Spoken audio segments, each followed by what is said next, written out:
Bienvenue, c'est Samir, on est sur TPMY. Alors aujourd'hui, on va commenter l'actualité internationale, on va lire un article de journal, mais ça va concerner les relations Maroc, Algérie, France, etc. Avant, je vous invite à vous abonner sur mes réseaux sociaux pour être au fait de l'actualité ou ce qui se passe. Aussi de me rejoindre sur d'autres plateformes comme Twitch, etc. C'est très important. Et donc voilà, n'hésitez pas à partager, laissez un commentaire pour le référencement de la vidéo. Bon, comme j'ai dit, ceux qui peuvent faire des dons, n'hésitez pas, hein, ça permet d'avancer et de soutenir hein, sur Tipeee, PayPal ou autre, etc. Bref, une fois que j'ai dit ça, on peut démarrer tout de suite. Alors, qu'est-ce qui se passe avec des Marocains qui ont fait du jet ski, tu vois? Alors, voilà, hop, juste un instant. Voilà. Alors, c'est bon, on démarre, hop. Ce vendredi 1er septembre, le Quai d'Orsay a annoncé la disparition d'un vacancier français à la frontière entre l'Algérie et le Maroc. Un autre ressortissant français a été incarcéré, précise le ministre des Affaires étrangères. Nous avons appris le décès d'un ressortissant à l'incarcération d'un autre compatriote en Algérie, dans un incident impliquant plusieurs de nos ressortissants, indique le Quai d'Orsay, qui ne donne pas davantage d'explications sur le drame. Je vais vous en donner, moi. La veille, les médias marocains avaient annoncé que deux franco-marocains avaient perdu la vie. Le ministre des Affaires étrangères ne mentionne pas ce possible second décès. Circulant à jet ski, le ressortissant français décédé aurait été reçu des tirs des gardes-côtes algériens alors qu'il s'était perdu en mer avec trois autres personnes. C'est ce qu'ont avancé les médias marocains. Alors, pour contextualiser l'Algérie, le Maroc. Ce qu'il faut comprendre, c'est qu'il y a des tensions entre l'Algérie et le Maroc. Ça vient d'où? Ça vient du fait que le Maroc je parle du roi du Maroc, hein, le gouvernement, pas les Marocains. Ils ont un projet expansionniste. Ils considèrent que le Maroc considère, le petit Maroc là, considère que la moitié de l'Afrique leur appartient. Parce que, tais-toi, c'est magique. Que la moitié de l'Afrique leur appartient. Le Mali, le Niger, le Sénégal, l'Algérie, un peu la Tunisie, machin, etc. Le problème, c'est que quand l'Algérie a eu son indépendance, ben, le Maroc, le jour de son indépendance, aidé par les Russes, l'URSS, les Tunisiens et d'autres, l'Égypte et ainsi de suite, les Marocains ont déclaré la guerre pour envahir la totalité de l'Algérie. Donc voilà, il y avait Fidel Castro, il y avait Che Guevara du côté algérien. Bon, ça a été vite fait régler, ils sont restés de leur côté. Et il y a aussi ce qu'on appelle le Sahara occidental, que le Maroc a envahi. Bref, longue histoire. Et il y a des tensions. Et ensuite, c'est de par leur politique, l'Algérie a plutôt un côté indépendant, pour une Afrique indépendante, etc. Le roi du Maroc, lui, a plutôt le côté, il veut faire partie de l'Occident coûte que coûte. Et c'est pour ça aussi qu'il s'est associé avec Israël, et c'est pour ça qu'il y a des bases israéliennes au Maroc. D'ailleurs, souvent, hein, la marine algérienne arrête des sous-marins israéliens. Qu'est-ce que des sous-marins israéliens fait en Méditerranée? Ah, ce sont les invités de M6. Mais bon, vous pouvez regarder un sous-marin israélien, Méditerranée, Algérie, Maroc, etc.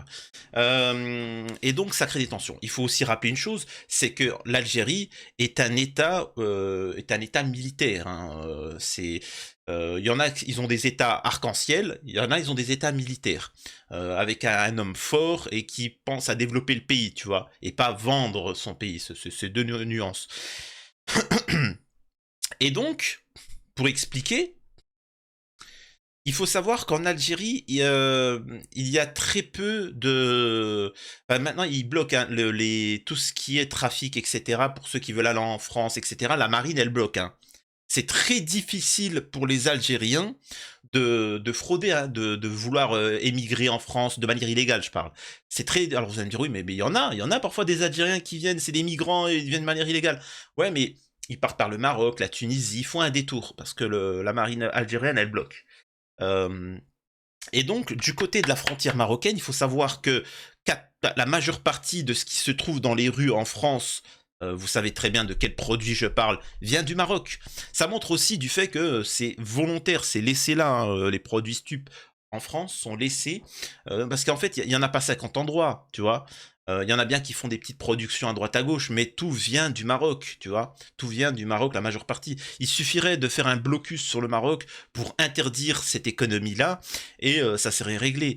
Et sauf que les gardes-côtes espagnols et français, moi j'ai été dérangé, les gardes-côtes espagnols, français, tout ça, ils savent que ça vient du Maroc, donc forcément, certains se mettent là et ils savent très bien qu'ils peuvent les intercepter. Et c'est pour ça que des Marocains ont l'idée de, bah, ils savent très bien que en Algérie, il n'y a pas de trafic de stupes, de trucs comme ça, de produits. C'est pas, eux, ils sont plutôt dans l'économie.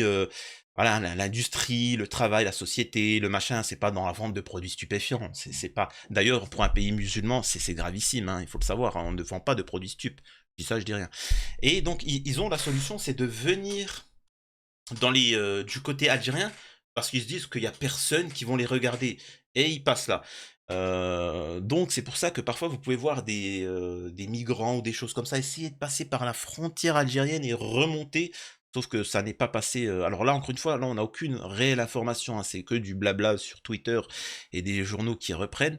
Mais voilà la chose. Alors, ils auraient été arrêtés. Je précise que ces gens-là sont armés. Hein. Ces gens-là qui trafiquent, etc., c'est du trafic international. Ils sont armés, hein, ils sont armés jusqu'aux dents. Et souvent, ils sont ils n'ont pas leur état de conscience naturel. Et donc voilà. Et forcément, la marine algérienne qui sont des professionnels, qui sont des militaires, hein, savent réagir. Savent réagir fort et vite. Vous voyez? Alors, on va continuer la lecture de l'article. 4 personnes dans le groupe. Selon le site d'information le 360, qui n'est pas un vrai site d'information, hein, c'est des sites, comment dire ça? C'est des sites de propagande du système du gouvernement marocain, je précise. Gouvernement. Le drame s'est produit dans la soirée du mardi 29 août dans une zone maritime algérienne située à la frontière avec le Maroc. Le groupe composé de 4 personnes se serait perdu à proximité d'une ville côtière. Alors je vous explique comment ça se passe, tu vois. Tu es en France, tu fais du jet ski, tu vois, et tu te retrouves dans les mers de Corée du Nord, tu vois. Et, et devinez quoi? Ben les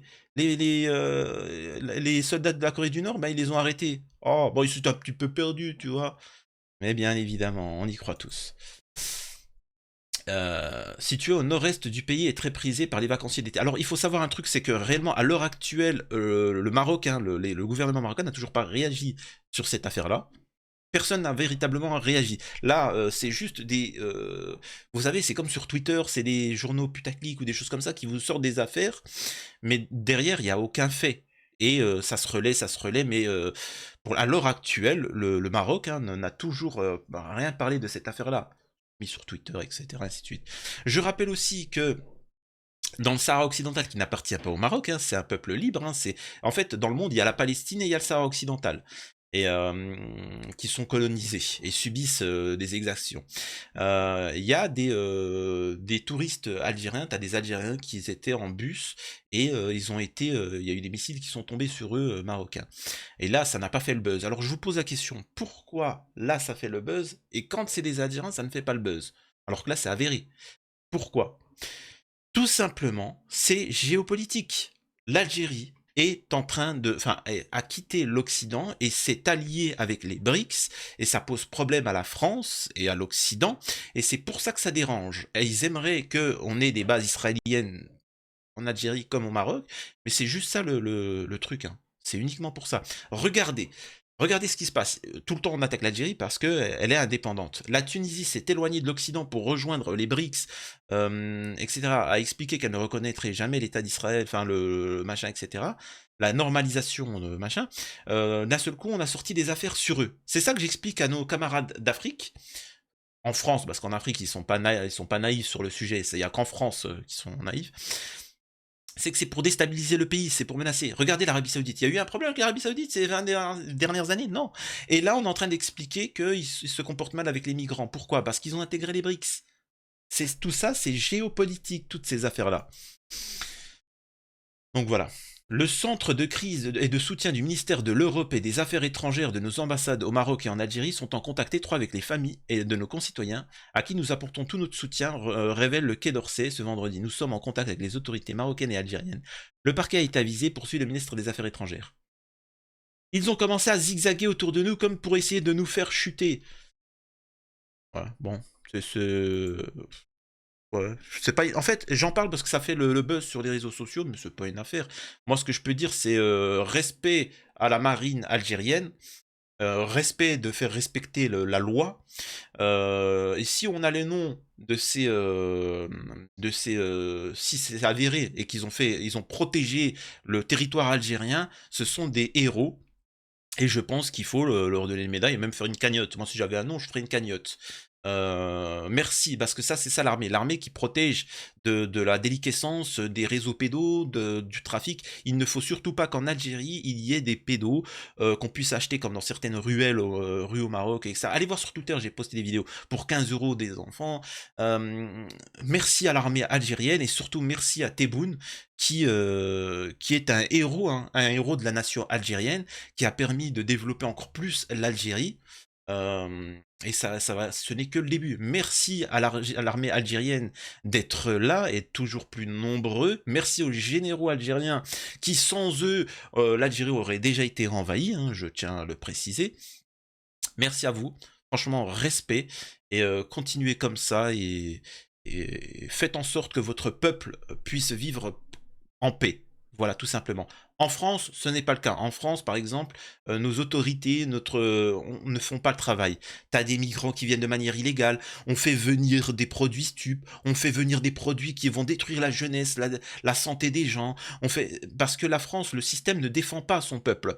Tu vois. Et je sais que ça peut paraître compliqué pour des Français de se dire mais pourquoi en Algérie ils défendent le peuple, je comprends pas. Je peux comprendre qu'au Maroc aussi ça peut paraître choquant, tu vois, de ne pas accepter qu'on puisse vendre des enfants ou des trucs comme ça.